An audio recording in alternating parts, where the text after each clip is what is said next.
There are vehicles that are born with the purpose of being products, and others that, without intending it, end up becoming cultural, industrial, and social symbols.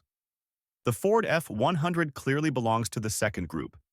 It was not designed to be iconic, nor to star in private collections, nor to appear decades later in million-dollar auctions.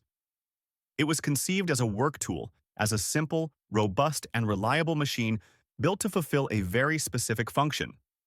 And precisely because of that, over time, it became one of the most important pickups in automotive history. The Ford F-100 officially appeared in 1953, at a key moment for the United States. The country was in the middle of a major economic expansion after World War II.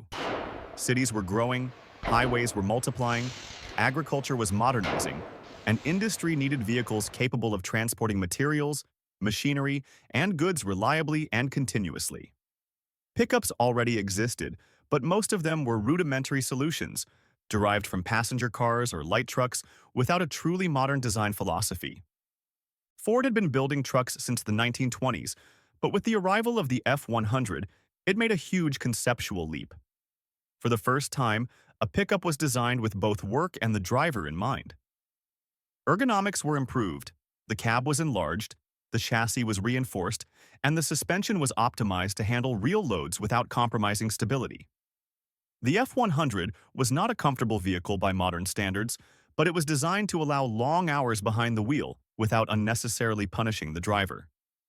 During its early years, the F-100 featured a design heavily influenced by 1950s styling. Rounded lines, chrome grills, pronounced fenders, and a visual presence that conveyed strength without aggression. These early generations are especially valued today by collectors because of their classic design and their historical importance as a turning point in the development of modern pickups. Under the hood, the philosophy was clear from the very beginning. No sophisticated engines or complex solutions.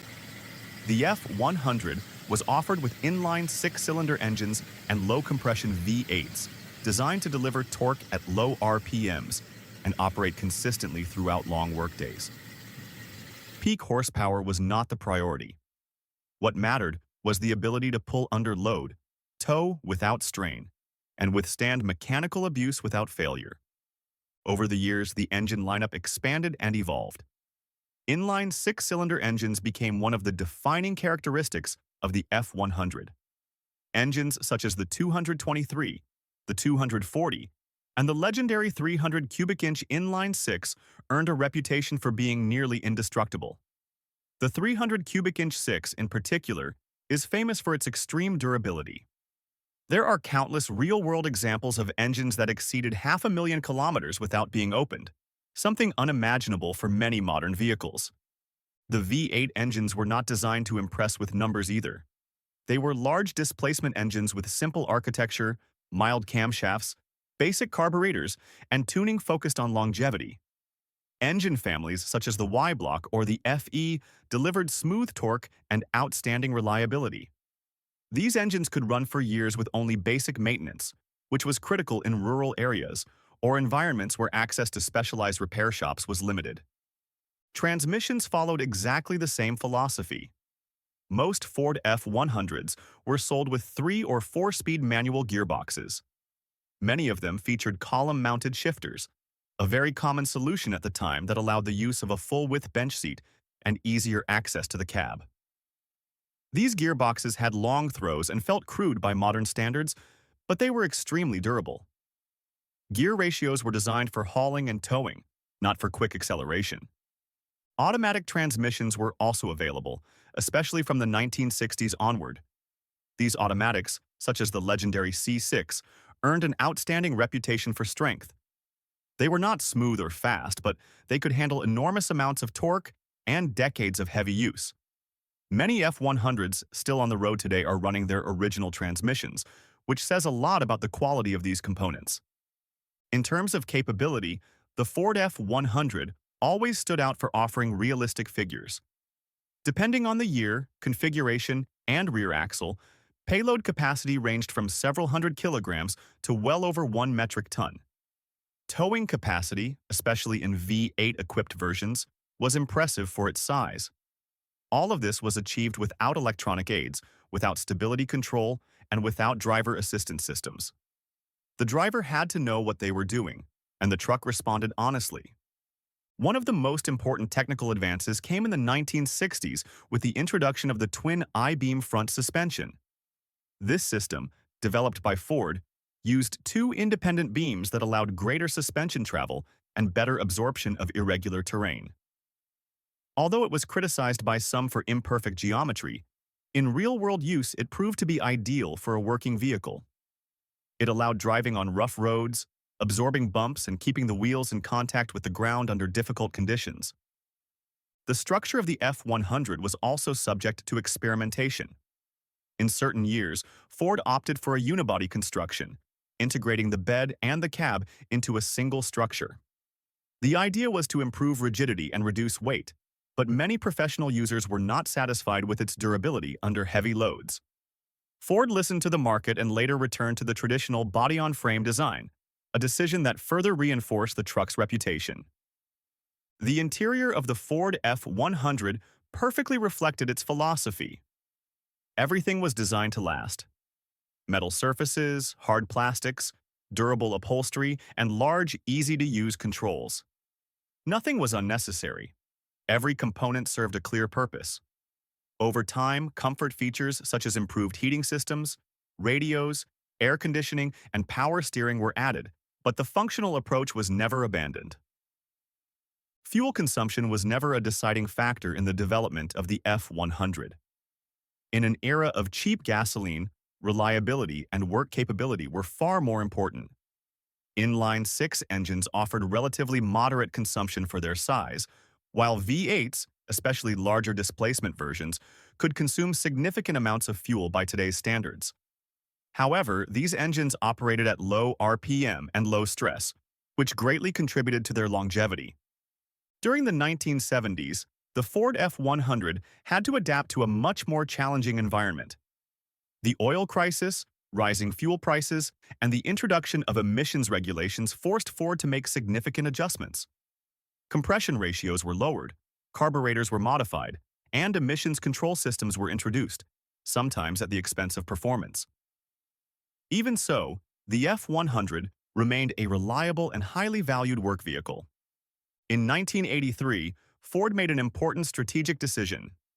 The F100 name was discontinued, and the lineup was reorganized around the F150 as the base model. This marked the official end of the F100 as a nameplate, but not as a concept. The philosophy of the F100 became deeply embedded in the DNA of the Ford F-Series, which would eventually become the best-selling vehicle line in U.S. history. Over the decades, the Ford F100 transitioned from a work vehicle to a cult classic. Many examples survived thanks to their robust construction, and it is still possible today to find F100s running with original drivetrains. Others have been fully restored, preserving their factory specifications, while many more have been transformed into custom builds. The Restomod world found the F100 to be an ideal platform. Its simple chassis, massive engine bay, and rugged structure make it a perfect foundation for modification.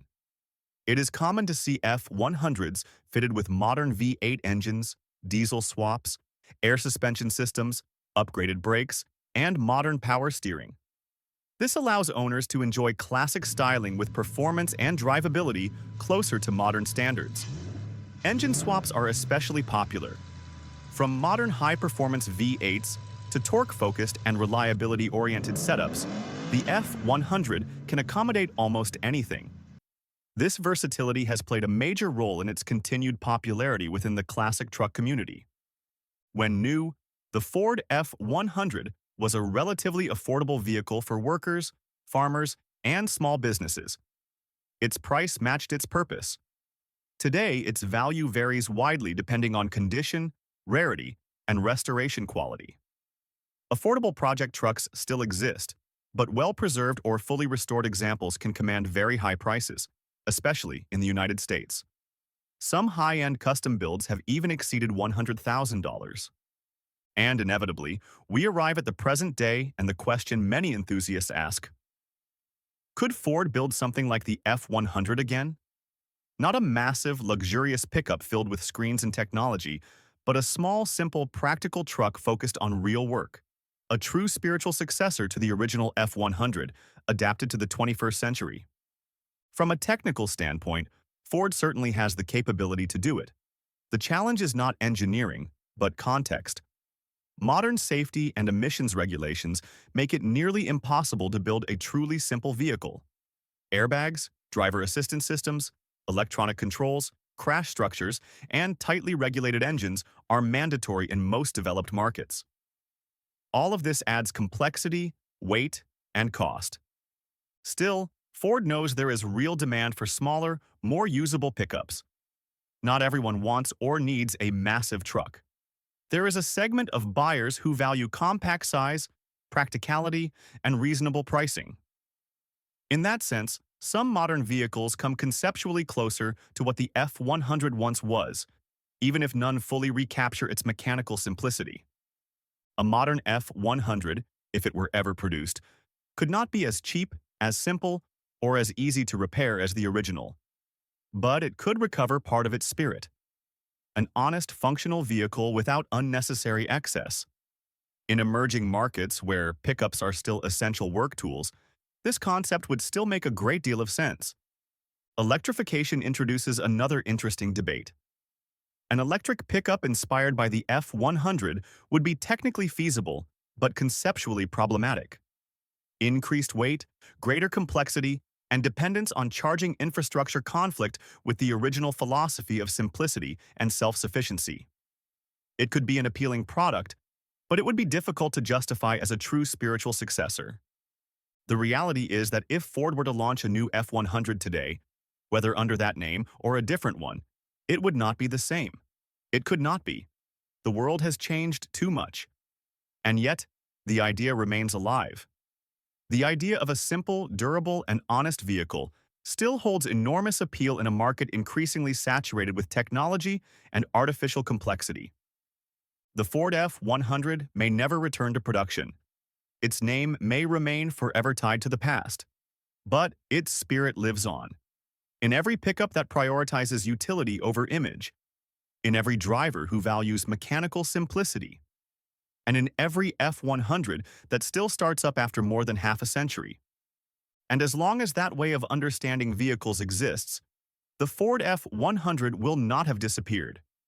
It will simply have stopped being sold new, to become something far more difficult to replace, a reference.